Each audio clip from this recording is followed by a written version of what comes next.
ഇന്നത്തെ ഞങ്ങളുടെ യാത്ര നേരെ വാഗമണിലോട്ടേക്ക് കണ്ട. ഞങ്ങൾ യാത്ര തുടങ്ങിയത് ഏകദേശം 11 മണിയൊക്കെ ആയപ്പോഴാണ്. കാരണം ഇന്ന് ഞങ്ങൾ ഇവിടെ സ്റ്റേജ് അടിക്കാന്നുള്ള മൈൻഡ് ആയിരുന്നു. അതുകൊണ്ട് തന്നെ വൈകിയാണ് വീട്ടിൽ നിന്നൊക്കെ ഇറങ്ങിയത്. ഞങ്ങൾ 11 മണിക്കാണ് യാത്ര ഇറങ്ങിയതുകൊണ്ട് തന്നെ നല്ല വെയിലായിരുന്നു കേട്ടോ ആദ്യമൊക്കെ. പിന്നെ കുറച്ചു നേരം കഴിഞ്ഞാൽ വാഗമൺ വഴിയിലോട്ട് കയറിയപ്പോൾ തൊട്ട് പിന്നെ നല്ല ക്ലൈമറ്റ് ആയിരുന്നു കേട്ടോ. അത്യാവശ്യം ഞങ്ങൾ പോകുന്ന വഴികളിലെല്ലാം ഒരു ഇഷ്ടം പോലെ വെള്ളച്ചാട്ടങ്ങൾ കണ്ടിട്ടാണ് ഞങ്ങൾ പോയിക്കൊണ്ടിരുന്നത്. ഞങ്ങൾ ഇന്ന് വാഗമൺ പോകുന്നതിന്റെ മെയിൻ കാരണം തന്നെ ഈ കല്ലാട്ടുപാറ വാട്ടർഫോളിൽ പോകാനാണ് കേട്ടോ. ഞങ്ങൾ അങ്ങനെ വെള്ളച്ചാട്ടം കണ്ട് വണ്ടി ഓടിച്ചതിൽ പോകുമ്പോഴാണ് ഈ ഒരു വ്യൂ ഉള്ള ഒരു സ്പോട്ട് കാണുന്നത്. പിന്നെ ഒന്നും നോക്കിയില്ല, വണ്ടി അവിടെ നിർത്തിയപ്പോൾ തന്നെ അതേ തൊട്ടടുത്ത് ഒരു ഐസ്ക്രീം കടയും. എന്നാൽ പിന്നെ ഒരു ഐസ്ക്രീം കഴിക്കാന്ന് വെച്ചാൽ അങ്ങനെ ഐസ്ക്രീം ഒക്കെ കഴിച്ച് പിന്നെ ഞങ്ങൾ അവിടെ നിന്ന് യാത്ര തുടങ്ങി നേരെ വാഗമണിലോട്ട്. ഞങ്ങൾ വാഗമണിൽ നേരത്തെ റൂമും കാര്യങ്ങളൊന്നും ബുക്ക് ചെയ്തിട്ടുണ്ടായിരുന്നില്ല. അവിടെ എത്തിയിട്ട് എടുക്കാമെന്നായിരുന്നു ഞങ്ങളുടെ പ്ലാൻ. പക്ഷെ അവിടെ എത്തിയപ്പോൾ ഞങ്ങളുടെ പ്ലാൻ മൊത്തം തെറ്റി. കാരണം അവിടെ എത്തിയപ്പോഴാണ് മനസ്സിലായത് ഇവിടെ റൂമൊന്നും അവൈലബിൾ അല്ല, വീക്കെൻഡ് ആയിട്ട് നല്ല തിരക്കാണെന്ന്. പിന്നെ കുറെ റൂമിന് വേണ്ടി അലഞ്ഞെങ്കിലും ഒന്നും കിട്ടില്ല. അവസാനം ഈ കാണുന്ന സ്ഥലത്ത് ഡോർമെട്രിയാണ് ഞങ്ങൾ എടുത്തത്. പൈസ വെച്ച് നോക്കുകയാണെങ്കിൽ പെർ ഹെഡിന് വെറും 300 രൂപ ആയതുള്ളൂ. ഞങ്ങൾ 4 പേരുണ്ടായിരുന്നു, അതുകൊണ്ട് 1200 രൂപയാണ് ആയത്. അങ്ങനെ കിട്ടിയ ഡോർമെട്രി എടുത്തിട്ട് ഞങ്ങൾ നേരെ അടുത്ത് പോയത് നേരെ പൈൻ ഫോറസ്റ്റിലോട്ടേക്ക് കണ്ട. പൈൻ ഫോറസ്റ്റ് എത്തിയപ്പോൾ എനിക്ക് വളരെ നല്ല ചേഞ്ച് ആണ് തോന്നിയത്. കാരണം ഇതിനു മുമ്പ് ഞാൻ എന്നാ വന്നതെന്ന് പോലെ എനിക്ക് ഉറക്കമുള്ള പൈൻ ഫോറസ്റ്റിൽ. പക്ഷെ ആ വരുന്ന സമയത്ത് ഇതേപോലെ നടക്കാനുള്ള വഴികളൊന്നും അവിടെ ഉണ്ടായിരുന്നില്ല. പക്ഷെ ഇത് ഇപ്പോഴത്തെ അടിപൊളി നടക്കാനുള്ള വഴിയൊക്കെ ഇവിടെ കൊടുത്തിട്ടുണ്ട് കേട്ടോ. പിന്നെ ടോയ്ലറ്റ് സൗകര്യമൊക്കെ കൊടുത്തിട്ടുണ്ട്.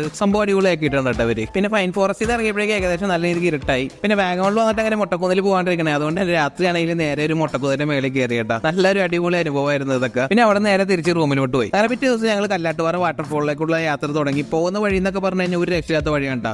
ഫോട്ടോസൊക്കെ എടുത്ത് കൂട്ടാൻ പറ്റിയ ഇഷ്ടം പോലെ സ്ഥലങ്ങളിട്ട് പോകുന്ന വഴിക്ക് കുറെ വ്യൂ പോയിന്റ്സും ഉണ്ട്. നല്ല കിടിലൻ റോഡാണ് ആ വാട്ടർഫോളിലോട്ടേക്ക് ഉള്ളത്. ഞങ്ങൾ അങ്ങനെ വണ്ടി പിടിച്ച് അവസാനത്തെ വാട്ടർഫോൾ എത്തിയപ്പോൾ അവസ്ഥ ഇത് തന്നെയായിരുന്നു. നിറച്ചു ആളും നല്ല വെയിലും. പിന്നെ ഞങ്ങൾ ഇത് പ്രൊഡിക്ട് ചെയ്ത് തന്നെയായിരുന്നു. കാരണം ഇങ്ങനത്തെ ഒരു വീക്കെൻഡ് ടൈമിൽ ഇവിടെ വരുമ്പോൾ അവസ്ഥ ഇത് തന്നെയായിരിക്കും. ഞങ്ങളെ പോലെ കുറെ ആൾക്കാർ ഈ റീല് കണ്ടിട്ട് ഇവിടെ വന്നിട്ടുണ്ടായിരുന്നു. പക്ഷെ കുഴപ്പമില്ല, കാരണം ഇത് തന്നെയായിരിക്കും അവസ്ഥ ഞങ്ങൾക്ക് അറിയായിരുന്നു. പിന്നെ ഞങ്ങൾ വന്നപ്പോൾ ക്ലൈമറ്റ് എന്ന് പറഞ്ഞാൽ നല്ല വെയിലായിരുന്നു. ഉച്ചയായതുകൊണ്ട് തന്നെ നല്ല വെയിലാണ്. പിന്നെ വാഗമണിൽ ഈ ഉച്ച സമയത്തൊക്കെ എവിടെ പോയാലും നല്ല വെയിലായിരിക്കും. ഈ വാട്ടർഫോൾ കുളിക്കാമെന്നൊക്കെ വിചാരിച്ചാണ് ഞങ്ങൾ വന്നത്. പക്ഷെ അത് നടന്നില്ല. അതുകൊണ്ട് തന്നെ ഞങ്ങൾ ഞങ്ങളുടേതായ ഒരു ചെറിയൊരു കുളം ഞങ്ങൾ കണ്ടെത്തി. അത്യാവശ്യം സേഫ് ആയിട്ടുള്ള ഒരു സ്ഥലത്ത് ഞങ്ങൾ അവിടെ ഇറങ്ങി. ഞങ്ങൾ നല്ല രീതിക്ക് എൻജോയ് ചെയ്തിട്ടാണ് അവിടെ നിന്ന് ഇറങ്ങിയത്. ഞങ്ങളുടെ വെള്ളത്തിൽ കിടന്നുള്ള ഫുൾ എൻജോയ്മെന്റ് ഞങ്ങൾ അവിടെ തിരിച്ചിറങ്ങുമ്പോഴാണ് നേരത്തെ കണ്ട വെള്ളച്ചാട്ടത്തിൽ ഒരു മനുഷ്യർ പോലും ഇല്ലാത്തുള്ള അവസ്ഥ കാണുന്നത്. പിന്നെ ഒന്നും നോക്കില്ല, വണ്ടി നേരെ വെള്ളച്ചാട്ടത്തിന്റെ അവിടേക്ക് ഇറക്കി വെച്ചിട്ട് കുറെ തലങ്ങും വണ്ടിയുടെ ഫോട്ടോസും വീഡിയോസും ഒക്കെ എടുത്ത് ഇതേപോലെ വണ്ടി വെച്ച് ഫോട്ടോസ് വീഡിയോസും ഒക്കെ എടുക്കാൻ പറ്റിയ കിടിലൊരു സ്പോട്ട് തന്നെയാണത്. അങ്ങനെ അവിടുത്തെ പരിപാടികളൊക്കെ കഴിഞ്ഞ് പിന്നെ തിരിച്ചിറങ്ങി വരുന്ന വഴിക്കാണ് ഈ ഒരു കഫറ്റീരിയ കാണുന്നത്. പിന്നെ അവിടെ കയറി ഒരു ചായയും കുടിച്ച് ഞങ്ങൾ നേരെ റൂമിലോട്ട് പോയി. പിന്നെ റൂം വെക്കേറ്റ് ചെയ്ത് അവിടെ നിന്ന് നേരെ ഇറങ്ങുന്ന സമയത്ത് നല്ല മഴയായിരുന്നു. നല്ല മഴയും നല്ല കിടിലും ക്ലൈമറ്റും ആയിരുന്നു കേട്ടോ. പക്ഷെ മഴയൊന്നും ഞങ്ങൾക്ക് ഒരു വിഷയമായിരുന്നില്ല.